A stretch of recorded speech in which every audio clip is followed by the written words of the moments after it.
ये सारा का सारा संसार 3 तत्वों से बना है। वो 3 तत्व हैं सत्व, रजस और तमस। उसमें एक तत्व हमारी यात्रा में साधक है, बाकी 2 बाधक हैं। अगर हम श्रेय मार्ग पर जाना चाहते हैं, अध्यात्म मार्ग के पथिक बनना चाहते हैं, परमात्मा को प्राप्त करना चाहते हैं, तो हमको अपने जीवन में सत्व को डेवलप करना पड़ेगा। और वो कैसे कैसे करना पड़ेगा? तो पहली जो सीढ़ी बताई थी वो शरीर था, है ना। ये हमारा रथ है। और रथ किस लिए मिलता है? अरे रथ के ज़माने चले गए, आजकल लोगों के पास में कारें हैं। तो कार किस लिए रखते हो? अपनी यात्रा के लिए, गंतव्य को आप प्राप्त कर सकें, अपने लक्ष्य तक पहुंच सकें, इसलिए आप लोग गाड़ियां रखते हो। तो समझने वाली बात यह है कि ये शरीर आपकी गाड़ी है और ये गाड़ी मिली आपको मंजिल तक पहुंचाने के लिए। इस शरीर का इतना ही रोल है जितना जीवन में गाड़ी का रोल होता है। लेकिन बहुत सारे लोग इसी गाड़ी में ही लगे रहते हैं, उलझे हुए, दिन रात इसी के लिए सब कुछ करेंगे, इसी के लिए जिएंगे, इसी को संवारने में, सजाने में सारी जिंदगी निकाल देते हैं। ठीक है, इसका मेंटेनेंस करके रखना हमारा कर्तव्य है। जैसे गाड़ी की सर्विस की जाती है, धुलाई भी की जाती है, सर्विस भी, मेंटेनेंस उसका करके रखना पड़ता है, जिससे गाड़ी ठीक समय तक चलती रहेगी। उसी प्रकार से इस शरीर के साथ भी उतना ही बर्ताव करना चाहिए। अच्छा खान पान होना चाहिए, योग प्राणायाम व्यायाम करना चाहिए, जिससे गाड़ी ठीक प्रकार से चलती रहे। बाकी ज़्यादा इसकी उलझन में नहीं पड़ना चाहिए, क्योंकि ये लक्ष्य नहीं है, ये तो लक्ष्य तक पहुंचने का एक माध्यम है। तो ऋषि कहते हैं कि अपनी गाड़ी को सात्विक बनाओ। तो इस शरीर को सात्विक बनाने के 3 आधार, शरीरस्य त्रयो स्कंधा, आहार, निद्रा, ब्रह्मचर्यम। तो पहली बात आई थी आहार की, कि हमको अपना आहार कैसा खाना चाहिए? सात्विक खाना चाहिए, क्योंकि जैसा खाते हैं अन्न वैसा होता है मन। अन्न का सीधा प्रभाव मन पर पड़ता है, ये बात बिल्कुल सत्य है। बहुत सारे ऋषि महर्षियों ने इसका प्रैक्टिकल अपने जीवन में जो अनुभव किया उसको अपने साहित्य में लिखा हुआ है। तो अन्न हमारा सात्विक होना चाहिए, ईमानदारी की कमाई का होना चाहिए और ज़्यादा तली भुनी चीज़ें, है ना, आजकल जो लोग खा रहे हैं उनसे बचाव करना चाहिए, क्योंकि ये सब शरीर को बर्बाद करने वाली चीज़ें हैं। आहार पर हमने कल चिंतन किया था कि भजन और भोजन का बड़ा आपस में बड़ा ताल्लुकात होता है, संबंध होता है। तो जब हम भजन करना चाहते हैं परमात्मा का, तो पहला कंट्रोल भोजन पर होना चाहिए। अब दूसरा जो स्कंद है, दूसरा जो आधार है, वो है निद्रा। निद्रा यानी नींद। नींद भी आपकी सात्विक होनी चाहिए। नींद भी राजसिक भी होती है, तामसिक भी होती है, सात्विकी भी होती है। याद रखना, नींद हमारे शरीर का भोजन है। ये नींद शरीर के लिए बहुत ज़्यादा आवश्यक है। जिनको नहीं आती वो, उनको पता है कितने परेशान हैं। कल एक माता जी आई मेरे पास में और बैठी हैं, कह रही थी स्वामी जी हम बहुत परेशान हैं, नींद नहीं आती। ऐसा रोग हो जाता है। सौभाग्यशाली वो लोग हैं जिनको, जो समय पर आराम से चद्दर तान के फटकार के सोते हैं, कोई चिंता नहीं। लोगों को नींद के लिए गोलियां खानी पड़ती हैं। तो नींद शरीर के लिए आवश्यक है, क्योंकि ये शरीर का ही एक भोजन है। जैसे आप अन्न, फल, दाल, सब्जी खाते हैं, उससे शरीर की पुष्टि होती है, उसी प्रकार से नींद से भी शरीर की पुष्टि होती है। लेकिन ये नींद कितनी लेनी चाहिए, कब लेनी चाहिए, इसका भी हमारे ऋषि लोगों ने विधान किया है। बच्चा जितना ज्यादा सोए उतना अच्छा है ना। 5 साल तक बच्चा जितना ज्यादा सोए उतना अच्छा, क्योंकि उसके शरीर का विकास होना है। नींद से उसको पुष्टि मिलेगी। और हमारी जो अवस्था है, युवावस्था जो होती है, उसमें व्यक्ति ज़्यादा से ज़्यादा 6-7 घंटे सोए, बस ठीक है इतना। बाकी ज़्यादा सोने से कोई फायदा नहीं है। और 60-70 साल से ऊपर व्यक्ति जब निकल जाए तो जितना ज़्यादा सोए उतना अच्छा है, क्योंकि उनको नींद आती नहीं है। और दूसरी समस्या ये है कि अब शरीर ह्रास की तरफ जा रहा है, तो नींद व्यक्ति लेगा तो उसको ताजगी मिलेगी। उसके शरीर के अंदर ताकत आएगी। लेकिन समस्या ये कि आगे ऊपर जैसे जैसे उम्र के होते हैं बुजुर्गों को नींद ही नहीं आती, ये बड़ी समस्या है। दूसरी बात यह है कि नींद का भी एक समय है। ये हमारी जो प्रकृति है ना, प्रकृति, इसमें भी ये तीनों गुण समय समय पर उभरते रहते हैं, कम होते रहते हैं। तो हमारे ऋषि लोगों ने, परमात्मा ने ऐसा विनियोग किया कि जो गुण तुम्हारे लिए ज़्यादा उपयोगी नहीं है उस समय उस प्रकार का काम मत करो, दूसरे प्रकार का काम करो। जब इस प्रकृति में तामसिक गुण बढ़ता है ना, तमस बढ़ता है, उस समय ऋषि लोगों ने सोने का विधान कर दिया कि इस समय सो जाओ। इस समय का सबसे बेहतर उपयोग क्या है? सोने में। और जिस समय सत्व उभरता है उस समय जल्दी जगो, बौद्धिक काम करो। और जिस समय रजस उभरता है उस समय संसार की क्रियाएं करो, व्यापार करो, अपना धंधा करो, बिजनेस करो। तो हमारे ऋषि लोगों ने हमारे जीवन को इस प्रकार से व्यवस्थित किया प्रकृति के अनुसार, जिससे हमारे जीवन में कभी साइड इफेक्ट ना हो। लेकिन आज हमने ऋषि मुनियों की सारी परंपराओं को ध्वस्त कर दिया, तोड़ दिया। जो समय सोने का होता था उस समय व्यक्ति जाग रहा है आज, है ना। पहले नियम था लोगों का कि रात को जल्दी सोते थे, सुबह जल्दी जगते थे। आज बिल्कुल उल्टा शीर्षासन हो चुका है। आज रात को, आजकल के बच्चे रात को 2-2 बजे तक जगते हैं, 2:30 बजे। अभी मैं एक जगह गया, बोलते जी मैं 3 बजे तक जगता हूँ। और मैंने के सोते कब? वो कहते मैं 3 बजे सो जाता हूँ। और मैंने के फिर कितने बजे जगता हूँ? बोले 11 बजे। यानी जो उठने का समय हो जाता है उस समय व्यक्ति सो रहा है और सोने के समय में जाग रहा है, तो दिमाग कहाँ से काम करेगा? हम बिल्कुल प्रकृति के विपरीत जा रहे हैं। और आजकल ये बहुत ही गलत परंपरा समाज में चल पड़ी है और हम लोग भी इस परंपरा को बदलने का प्रयास नहीं कर रहे। बच्चों की मनमर्जी है, बच्चे जितने बजे जगना चाह रहे हैं जग रहे हैं, हम कुछ उन पर अंकुश ही नहीं रहा हमारा। अरे आप लोगों को सख्त होना चाहिए बच्चे की लाइफ को लेकर के। अगर बच्चे को पढ़ना है तो सुबह जल्दी जग करके पढ़े, रात को ठीक समय पर सो जाए, 9 बजे सो जाए, 10 बजे सो जाए, और सुबह जितनी जल्दी जग सके उतना अच्छा है। ये हमारे ऋषि महर्षि कोई बेवकूफ़ नहीं थे, ये बड़े बुद्धिमान थे, साइंटिस्ट थे। वर्तमान समय में जिनको आप साइंटिस्ट कहते हैं, प्राचीन समय में इनको ऋषि कहते थे। ये जो रिसर्च शब्द बना है ऋषि से बना है। वो सारे के सारे ऋषि रिसर्च करने वाले थे। जीवन और जगत के वो सिद्धांत उन्होंने हमको दिए हैं जिन पर चलने से लाभ ही लाभ होता है।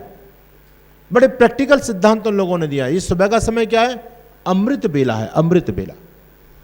पहले भजन भी गाते थे, बेला अमृत गया आलसी सो रहा बना भागा, साथी सारे जगे तू ना। अब वो भजन भी गाने बंद हो गए क्योंकि सारे आलसी हो गए, सारे आलसी हो गए, गाए कौन? अब मुझे बड़ी प्रसन्नता हुई कि हमारे शास्त्री जी सुबह बहुत जल्दी जग करके और व्यायाम कर रहे थे। मैंने कहा भैया ऐसे तो बहुत कम उपदेशक हैं जो सुबह अपनी दिनचर्या विधिवत करते हैं, लेकिन लोग करते नहीं। जब उपदेशक ही आलसी हो गए तो दूसरों को उपदेश कैसे करेंगे? भाई आप एक बात सोचिए, आप खुद 7 बजे जगते हैं तो क्या आपको अपने बच्चे को 5 बजे जगने का उपदेश देना क्या आपका आधिकारिक ये कर्तव्य बनता है? कह सकते हो आप? बेईमानी से ऊपर से भले उपदेश कर दो कि बेटा जल्दी जगना चाहिए, जल्दी जगना चाहिए, लेकिन आपकी अंतरात्मा उसको स्वीकार नहीं कर सकती। बोले मैं जिस रास्ते पर नहीं चल पा रहा हूं, बच्चे को कैसे उपदेश करूं? तो पहले लोग बहुत ये सख्त होते थे इस दिनचर्या को लेकर के। हमको याद है कि हम जब लेट होते ही नहीं थे क्योंकि पिताजी का बड़ा डर होता था, और यदि बाई चांस किसी दिन नींद नहीं खुली तो चारपाई ऊपर उल्टी मिलती थी, और सर्दी का समय हो तो लोटा पानी ऊपर डाल देते। वो नहीं है क्या, वो जानते थे, वास्तव में परवरिश करनी जानते थे। बच्चों की परवरिश कैसे होती है, कहाँ पर सख्ताई करनी और कहाँ पर नरम रहना है, ये पुराने लोगों को आता था। लेकिन आजकल के लोग सब मोह में इतने ग्रसित हो गए, बस बच्चे की इच्छा है। क्या करें स्वामी जी, बच्चे हैं, अब क्या कह सकते हैं? अरे क्यों नहीं कह सकते? जब तुम बच्चों से ही नहीं कह सकते तो बुढ़ापे में, जवानी में उनको कहोगे क्या? और वो बच्चे आपकी बात नहीं मान सकते तो आगे जाके बात मानेंगे क्या? तो इसमें आप लोग अपने घर में नियम बनाइए। और यदि आप लोगों की दिनचर्या गड़बड़ हो, वैसे तो आप लोग पुराने लोग हैं, मैं समझता हूँ ऐसा कोई व्यक्ति नहीं होगा जो 7 बजे तक सोता हो, 6 बजे तक सोता हो। तो सुबह हमको जल्दी जागना चाहिए। महर्षि मनु मनुस्मृति के अंदर लिखते हैं कि ब्रह्म मुहूर्ते जागृयात, जो ब्रह्म मुहूर्त में जग करके धर्म अर्थ काम का जो चिंतन करता है, जो व्यक्ति सुबह जैसा चिंतन करता है वैसा बन जाता है। ये ऋषियों का सिद्धांत है। सुबह जग करके आप जिसकी भी उपासना करोगे वो चीज आपको प्राप्त हो जाएगी, ये पक्की है। अगर आपको बल चाहिए तो सुबह जग करके आप बल की उपासना कीजिए, आप बलवान बनेंगे। आप लोगों ने पहलवान जितने भी देखे, आप तो हरियाणा की धरती से हैं सारे के सारे लोग, तो हरियाणा के बच्चों ने ओलंपिक में धूम मचा दी, बड़े गोल्ड मेडल लेकर के आए, बेटी हो चाहे बेटे हों। अच्छा, ये जो पहलवानी लोग करते हैं ये कितने बजे सो करके जगते हैं? बोलो जी, 8 बजे 9 बजे? अरे जिस समय हम लोग सो के जगते हैं उस समय तो कितनी बार ये पसीनों से स्नान कर लेते हैं। कोई भी पहलवान आपको आलसी नहीं मिलेगा, 5 बजे जगने वाला नहीं मिलेगा। वो 4 बजे जा करके तो अखाड़े में लग जाते हैं। तो ब्रह्म मुहूर्त में जो जैसी उपासना करता है उसको वैसा फल प्राप्त होता है। बलवान बल की उपासना करता तो बल मिलता है। धनवान व्यक्ति यदि सुबह सुबह जग करके, क्योंकि सुबह का समय सात्विक होता है ना, याद रखना लगभग 3 बजे के बाद में इस प्रकृति में सत्व बढ़ना प्रारंभ होता है, रात के 3 बजे के बाद। और वो कब तक बढ़ता है? वो बढ़ता है जब तक सूर्योदय होता है तब तक बढ़ता है।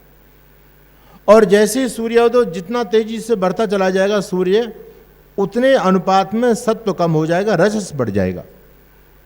और रजस बढ़ता है लगभग 3 बजे तक, दोपहर के 3 बजे तक।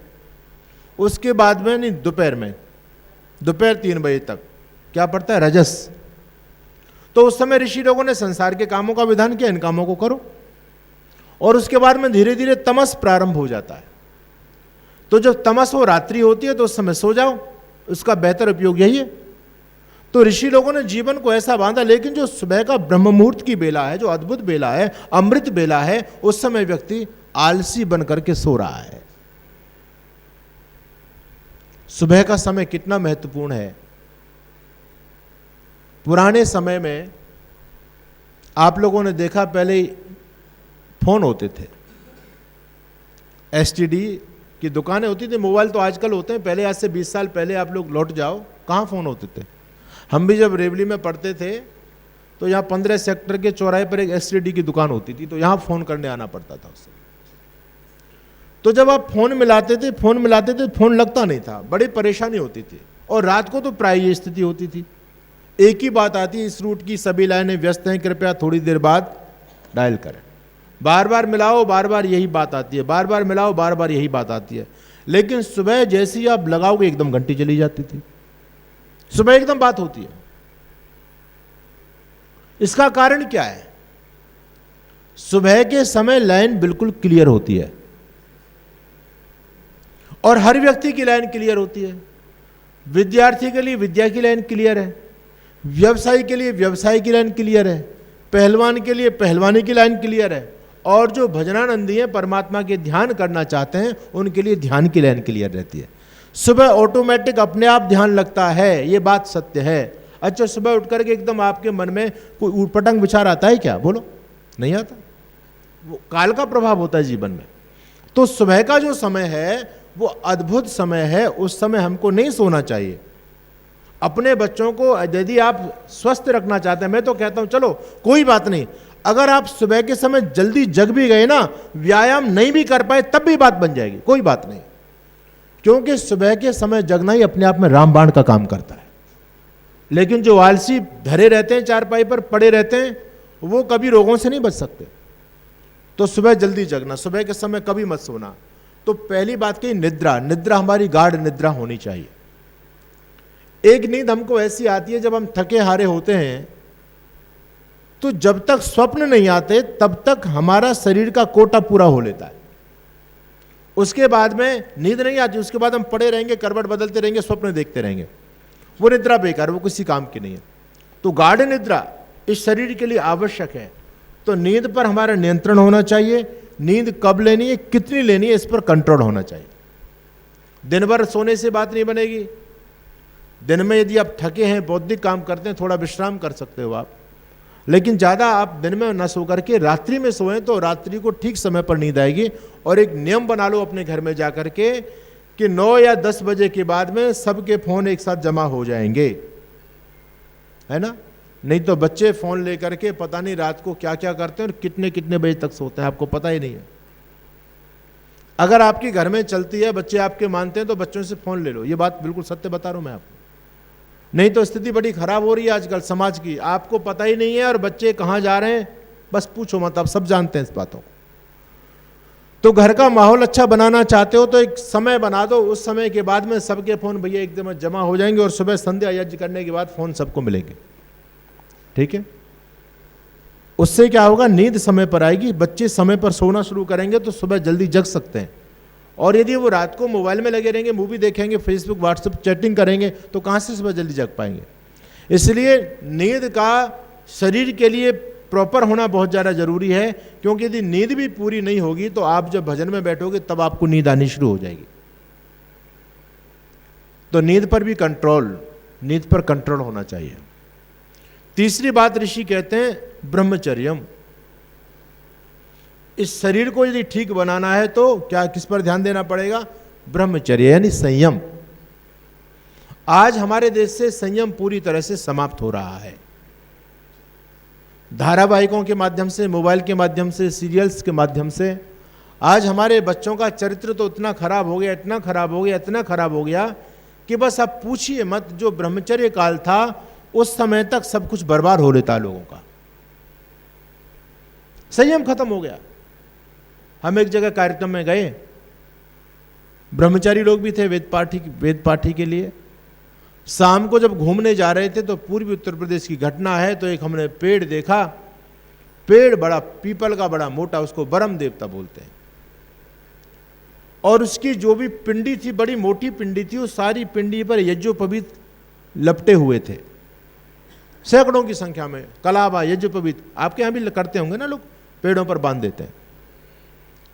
ऊपर जब देखा तो नजर गई तो लगभग डालों पर 250-300 लंगोट लटकी हुई है, लंगोट। अब तो लंगोट आने वाले समय में 20-25 साल में लंगोट को लोग भूल जाएंगे, बच्चे पूछे करेंगे लंगोट क्या होती है ना। लंगोट लटकी हुई। बच्चों ने कहा गुरुजी ये क्या बवाल है, समझ में नहीं आ रहा। ये नीचे जनेऊ इसको पहनाए हुए हैं और ऊपर देखो तो लंगोट है। मैंने कहा बेटे आप लोगों को चाहिए तो तुम उतार लो ऊपर से चढ़ करके, काम आ जाएंगे लंगोट तुम्हारे।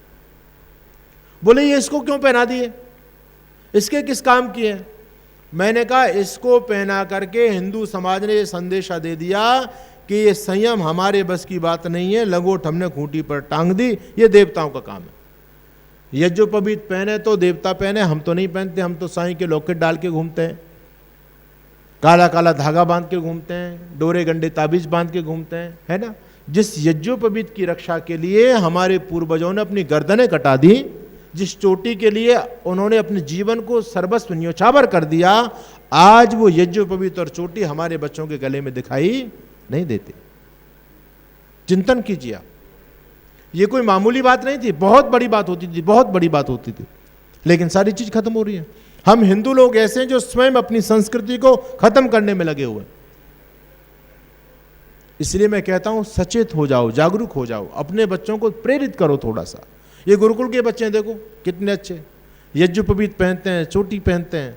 और तो स्थिति ये, एक सज्जन, एक बेटा मुझे मिल गया, वो बड़ा प्रेरित हुआ, 1 साल बाद मुझे मिला, उसकी चोटी कट गई, पहले बड़ी चोटी उसने बढ़ा ली। मैंने कहा बेटे चोटी कहाँ गई, बोले गुरुजी क्या बताऊं मैं बड़ा शर्मिंदा हूं। मैंने कहा अरे बात तो बता, तूने कटा क्यों दी। कहती जी मैंने नहीं कटाई, पिताजी ने कटवाई। पिताजी कहते चोटी अच्छी नहीं लगती, कटा इसको। क्या पंडित जी बड़ा घूम रहा है। यानी हम स्वयं अपने बच्चों को, कोई बच्चा प्रेरित होकर के उन चिन्हों को, संस्कृति को जीवन में अपनाना भी चाहता है तो हम खुद बच्चों को जो है ना गलत बताते हैं, बच्चों का मनोबल गिराते हैं। और दूसरी तरफ वो लोग हैं जो उनके बच्चे जिन चिन्हों पर चलते हैं, आपने देखा केरल के अंदर जब हिजाब पर बैन लगाया यूनिवर्सिटी ने, हिजाब समझ रहे हो ना, उनकी लड़कियां जो पहनती थी, तो यूनिवर्सिटी के लोगों ने कहा हिजाब नहीं चलेगा, हमारी ड्रेस में आइए आप, ऊपर से लेके नीचे तक एक बिल्कुल तन दिखाई नहीं दे सकता आपको, 1 इंच भी। काले काले बुरके में ढकी रहती हैं उनकी लड़कियां। जब बैन लगाया गया तो उन्होंने प्रदर्शन किया, नहीं हम अपनी संस्कृति को नहीं छोड़ेंगे, हमको जींस नहीं चाहिए, हमको टी शर्ट नहीं पहननी, हम तो हिजाब पहनेंगे। एक तरफ वो भी बच्चे हैं जो अपनी संस्कृति के लिए यूनिवर्सिटी के गेट पर बैठ करके धरना करने लग गए, और एक तरफ हमारे भी बच्चे हैं जिनका ना कुछ पहनना, ना कुछ खाना, ना कुछ ओढ़ना, ना बिछोना, कुछ भी पता नहीं है। इसलिए थोड़ा सा अलर्ट होने की आवश्यकता है। संयम बहुत ज़्यादा जरूरी है। बच्चों का उपदेश देना चाहिए। ऋषि दयानंद जी महाराज ने सत्यार्थ प्रकाश का दूसरा समोल्लास बच्चों के लिए लिखा है। संतानों की शिक्षा, माता पिता अपने बच्चों को कैसी शिक्षा करें, पढ़िए ऋषि की भावना को। ऋषि ने क्या क्या शब्दों का प्रयोग किया, कैसी कैसी बात बच्चों को बतानी चाहिए। हम तो उन बातों को बताना ही नहीं चाहते, तो फिर बच्चे ब्रह्मचर्य के प्रति जागरूक कैसे बनेंगे। तो आहार, निद्रा, ब्रह्मचर्यम, ये शरीर के 3 स्कंद हैं। ये ब्रह्मचर्य संयम का पालन हर एक व्यक्ति के लिए लागू होता है, बड़े के लिए भी, छोटे के लिए भी, क्योंकि संयम में बड़ी शक्ति होती है। भोगे रोग भयम कुले च्युति भयम वित्ते नृपालाद भयम, श्लोक आता है। भोगों में रोग छुपा है, संयम में आनंद है। तो व्यक्ति जितना संयमी होता चला जाता है उतना ही जीवन उसका आनंदमय होता चला जाता है, जीवन शरीर बलिष्ठ बनता चला जाता है। इसलिए संतानों को यही उपदेश करना चाहिए और स्वयं को भी हम संयमी बने। ये शरीर को यदि ठीक बनाना है तो ऋषि लोगों ने 3 आपको कदम बताए कि इन चीज़ों को जीवन में पालन करो। पहला आहार ठीक होना चाहिए, दूसरी निद्रा ठीक होनी चाहिए, तीसरा ब्रह्मचर्य यानी संयम होना चाहिए। तो आपकी बाहर की गाड़ी के ये सर्विस करने का तरीका बता दिया। जैसे आप की कारें होती हैं तो उसमें अलग अलग फिल्टर डलते हैं, मोबाइल डलता है, मूवी ऑयल डलता है और पता नहीं क्या क्या आप डालते हैं। उसी प्रकार से ये जो शरीर है, शरीर रूपी रथ है, इसको ठीक मेंटेन करने के लिए, इसकी सर्विस के लिए 3 चीज़ें हैं इसके लिए आवश्यक, आहार, निद्रा, ब्रह्मचर्य। ये कौन सा शरीर है? इसको क्या बोलते हैं? स्थूल शरीर। 100 से अधिक देशों में देखा जाने वाला, सर्वाधिक लोकप्रिय और सबसे अधिक फॉलोअर्स के साथ पूरी दुनिया में आर्य समाज के विचारों का प्रचार करने वाला एकमात्र चैनल वैदिक प्रचार।